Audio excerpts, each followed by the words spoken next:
ওকে, so তোমরা দেখতে পাচ্ছ এরকম একটা সিস্টেম, অ্যান্ড এই সিস্টেমে দুটো তার আছে।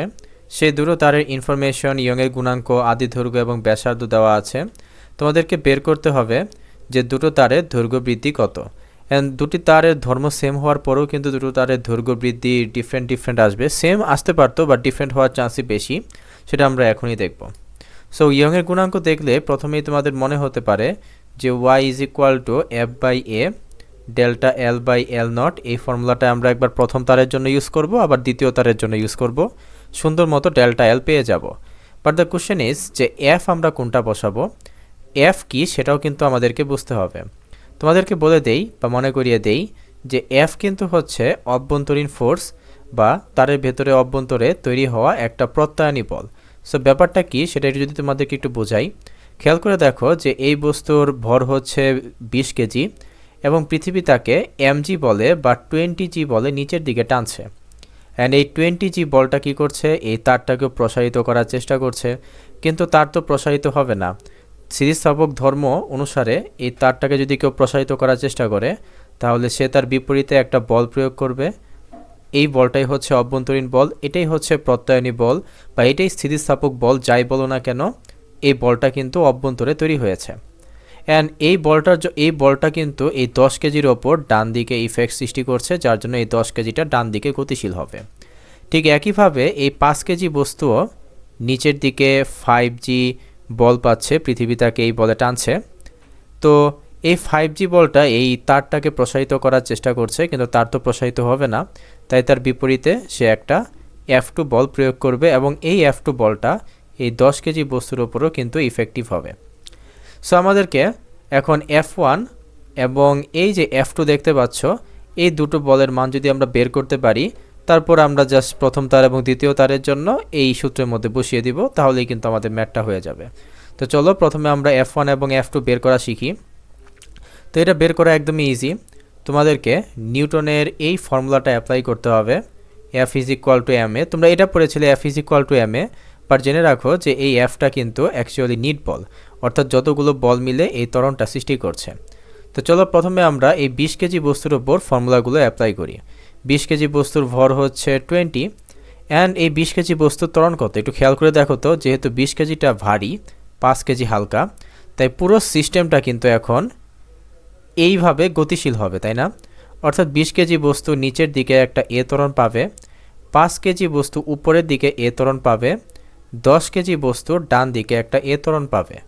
অ্যান্ড যেহেতু এরা একই তার দ্বারা কানেক্টেড, একই সাথে মুভ করবে, তাই প্রত্যেকটা ত্বরণের মানও কিন্তু সেম হবে। স্বাভাবিক, তারা তো একই সাথে ডান দিকে মুভ করছে, তাই না? তো 20 কেজি বস্তুর ভর হচ্ছে 20, ত্বরণ হচ্ছে এ। এখন দেখো তো এই ত্বরণের দিকে কে আছে, 20g, তাই না? তাহলে আমরা বসিয়ে দিব প্লাস 20g, কারণ দেখো 20g ত্বরণের দিকে আছে, কিন্তু F1 তো ত্বরণের বিপরীত দিকে আছে, তাই বসিয়ে দিলাম মাইনাস F1। ওকে, এটাকে আমি 1 নং ইকুয়েশন দিয়ে রাখলাম। তারপর চলো আমরা 10 কেজি বস্তুর উপরে কাজ করি। দেখো তো এই ত্বরণ সৃষ্টিতে সাহায্য করছে F1, বা ত্বরণ এবং F1 একই দিকে আছে, তাই লিখতে হবে হচ্ছে প্লাস F1। কিন্তু এই F2 যেহেতু বিপরীত দিকে আছে, ত্বরণ ডান দিকে, F2 বাম দিকে, তাই মাইনাস F2। কোন বস্তুর উপর আমরা এই সূত্রটা অ্যাপ্লাই করলাম, 10 কেজি বস্তুর উপর, তাই 10 এবং তার ত্বরণ হচ্ছে এ। সে হচ্ছে আমার 2 নং ইকুয়েশন। ঠিক একইভাবে জটপট আমরা 5 কেজি বস্তুর উপরে ওই ফর্মুলাটা অ্যাপ্লাই করি। দেখো ডান পাশে হচ্ছে ma এবং এই 5 কেজি দেখো ত্বরণ যেদিকে, F2ও সেই দিকে, তাই প্লাস F2, এবং 5g হচ্ছে ত্বরণের বিপরীত দিকে, তাই মাইনাস 5g। এটাকে আমরা 3 নং ইকুয়েশন দিয়ে রাখলাম। এখন আমরা যেই কাজটা করব, যে এই 1 নং, 2 নং এবং 3 নং ইকুয়েশনকে আমরা যোগ দিব। তো যোগ করলে সবগুলো ইকুয়েশনকে যদি আমরা যোগ করি, তাহলে দেখো মাইনাস F1 প্লাস F1 কাটা, মাইনাস F2 প্লাস F2 কাটা, তাই না? তাহলে বাম পাশের রয়ে যাচ্ছে 20g এবং মাইনাস 5g, এবং ডান পাশে হচ্ছে 20a 10a এবং 5a। এখন যদি আমরা যে কাজটা করব, যে এটা কমন নিয়ে নিব, তাহলে 20 প্লাস 10 প্লাস 5, তাহলে এখান থেকে এ সমান সমান আমরা পেয়ে যাচ্ছি 20g মাইনাস 5g নিচে হচ্ছে 20 + 10 + 5। ওকে, দেখো আমরা ত্বরণ পেয়ে গেছি। যদিও তোমরা এই ত্বরণ বের করার একটা শর্টকাট তোমাদেরকে আমি শিখিয়ে দেই, এত কাজ আসলে না করলেও চলতো, তোমরা শর্টকাটে এই ত্বরণটা কিন্তু বের করতে পারতে। কিভাবে আমি একটু তোমাদেরকে শিখিয়ে দিই, যা এই আনসারটাই আসবে। খালি দেখো, ত্বরণ মানে তো আমরা জানি হচ্ছে F/m, তাই না? তো পুরো সিস্টেমের উপর আমরা যদি এই ফর্মুলাটা অ্যাপ্লাই করি, দেখো তো পুরো সিস্টেমের ভর কত? 5 কেজি, 5 কেজি, 10 কেজি এবং 20 কেজি, তাই না? তো আমি এম এর জায়গায় 10 কেজি, 20 কেজি এবং 5 কেজি, দেখো নিচে যে ভরগুলো আছে সেই ভরগুলো আমরা নিচে যোগ দিয়েছি। এখন উপরে খেয়াল করে দেখো আমাদের ফোর্স লিখতে হবে। তো খেয়াল করে দেখো যে ত্বরণ সৃষ্টিতে সাহায্য করছে 20g, তাহলে বসিয়ে দাও +20g। কিন্তু ত্বরণ সৃষ্টিতে বাধা দিচ্ছে কি? 5g। দেখো ত্বরণ হচ্ছে উপরের দিকে, কিন্তু 5g কাজ করছে বিপরীত দিকে, তাই বসিয়ে দাও -5g। তোমাদের প্রশ্ন জাগতে পারে এই 10 কেজি বস্তুর কি হলো, তাই না? খেয়াল করে দেখো যে 10 কেজি বস্তু, অন্য একটা কালার দিয়ে দেখাই, যে 10 কেজি বস্তুর ওজন হচ্ছে নিচের দিকে 10g। তখন মাটিও কি উপরের দিকে একটা বল প্রয়োগ করবে না? ধরলাম সেই বলটা হচ্ছে আর। তো পৃথিবী তাকে নিচের দিকে টানছে 10g বলে এবং মাটি তাকে উপরের দিকে আর বলে টানছে। দুটা ফোর্স একে অপরকে যদি ক্যান্সেল করে দেয় তাহলে কিন্তু 10g এর কোনো ইফেক্টই রইল না। এই জন্য আমরা বাকি দুটো ওপর যে ওজন কাজ করছে সেগুলোকে আমরা এখানে লিখেছি, কিন্তু 10 কেজি বস্তুর ওজনকে আমরা কিন্তু এখানে অ্যাড করিনি। আচ্ছা, যাই হোক, এত কথা না বলি, আমাদের ত্বরণ পেয়ে গেছে। আমাদের অ্যাকচুয়ালি দরকার কী ছিল?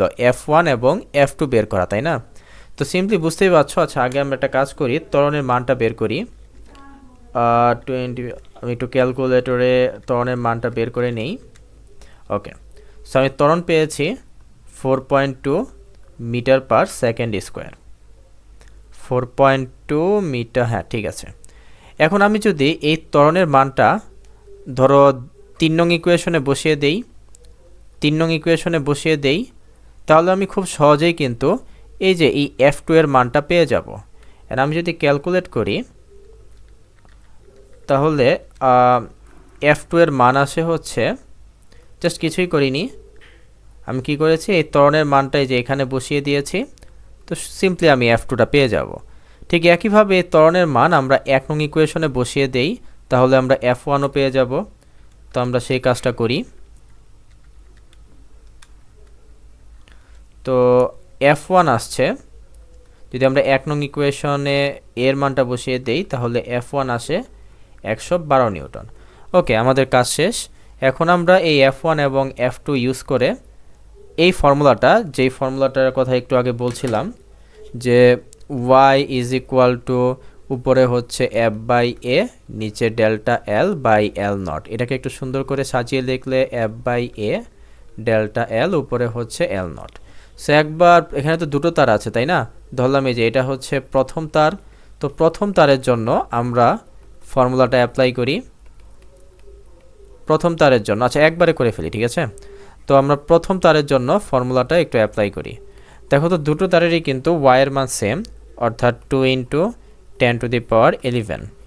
অ্যান্ড প্রথম তারের জন্য দেখো তো F1 আমরা কত পেয়েছিলাম? 112 নিউটন, তাই না? সো 112, দুটো তারেরই দৈর্ঘ্য হচ্ছে 1, অ্যান্ড প্রস্থচ্ছেদের ক্ষেত্রফল লাগবে। আমরা জানি প্রস্থচ্ছেদের একটা তার তো নর্মালি সিলিন্ড্রিক্যাল হয়, তাই না? অ্যান্ড তার এই প্রস্থচ্ছেদের ক্ষেত্রফল কি? বুঝতেই পারছো, πr² হবে। So π × r²। অ্যান্ড ব্যাসার্ধ কত? 2 মিলিমিটার, মানে 2 × 10⁻³ মিটার। এরপর আমাদের ΔL বের করতে হবে। সো আমি যদি এখন ক্যালকুলেটর চাপি, খুব সহজে আমি ΔL পেয়ে যাব। তো আমি একটু ক্যালকুলেটরে ক্যালকুলেট করছি। ওকে, সো আমি ΔL পেয়েছি 4.4563 × 10⁻⁻5 মিটার। ঠিক একইভাবে আমরা দ্বিতীয় তারেও এই সেম ফর্মুলাটা অ্যাপ্লাই করব, অ্যান্ড আমরা এখান থেকেও ΔL পেয়ে যাব। সো ΔL কত আসে তোমরা কমেন্ট করে জানিয়ে দাও। তো আজকের এই ভিডিও এই পর্যন্তই। একদম শেষে তোমাদের একটা ম্যাথ দিয়ে দেই, ঠিক আছে? একটা HW দিয়ে দেই, যে এই ম্যাথটা খেয়াল করছ। ধরো এই ম্যাথেই আমি কি করলাম, 20 কেজি বস্তুর ওপর ধরো বাহ্যিক একটা ফোর্স আমি 100 নিউটন অ্যাপ্লাই করে দিলাম। 5 কেজি বস্তুর ওপর আমি ধরো উপরের দিকে একটা 2 নিউটন বল অ্যাপ্লাই করে দিলাম এবং 10 কেজির ওপর ধরো ডান দিকে একটা 3 নিউটন বল অ্যাপ্লাই করে দিলাম। এখন কি হবে এটা তোমরা ট্রাই করে দেখবে, ঠিক আছে? তো আজকের ভিডিও এই পর্যন্তই।